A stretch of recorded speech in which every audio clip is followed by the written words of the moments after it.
অনেক দিন ধরেই জাতীয় দলের বাইরে ছিলেন মোহাম্মদ নাঈম শেখ। একসময় নিয়মিত মুখ হলেও অফ ফর্মে পড়ে হারিয়েছিলেন জায়গা। শেষবার ওয়ানডে খেলেছেন 2023 সালে শ্রীলঙ্কার বিপক্ষে। আবার সেই লঙ্কানদের বিরুদ্ধেই ফিরেছেন জাতীয় দলে। বিপিএল আর ডিপিএলে ধারাবাহিক পারফরম্যান্সে আবার খুলেছে জাতীয় দলের দরজা। শ্রীলঙ্কার বিপক্ষে 3 ম্যাচের ওয়ানডে সিরিজ সামনে রেখে 16 সদস্যের দল ঘোষণা করেছে বাংলাদেশ ক্রিকেট বোর্ড বিসিবি। অধিনায়ক মেহেদী হাসান মিরাজের অধীনে এটাই তার প্রথম ওয়ানডে সিরিজ। দলে চেনামুখদের সাথেই এবার ভরসা রাখা হয়েছে নাইমের ওপর। ওপেনার হিসেবে দলে আছেন তানজিদ হাসান তামিম, পারভেজ হোসেন ইমন ও নাঈম শেখ। পেস বিভাগেও বড় খবর, ফিরেছেন মুস্তাফিজুর রহমান ও তাসকিন আহমেদ। ইনজুরি কাটিয়ে ফিরেছেন দুজনই। বিশেষ করে তাসকিন লম্বা সময় ধরে লড়েছেন ইনজুরির সঙ্গে।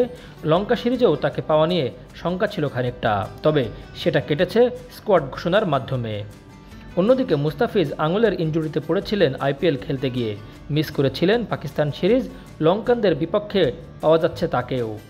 বর্তমানে বাংলাদেশ দল আছে শ্রীলঙ্কা সফরে। টেস্ট সিরিজ শেষে আগামী 2 জুলাই কলম্বোতে শুরু হবে ওয়ানডে সিরিজ। একই মাঠে দ্বিতীয় ওয়ানডে 5 জুলাই এবং 8 জুলাই তৃতীয় ও শেষ ওয়ানডে হবে পাল্লেকেলেতে। প্রত্যাশা, অভিজ্ঞতা আর আত্মবিশ্বাস এবার মাঠে কতটা কাজে লাগাতে পারেন বাংলাদেশের ক্রিকেটাররা, তাই দেখার অপেক্ষায় সমর্থকরা।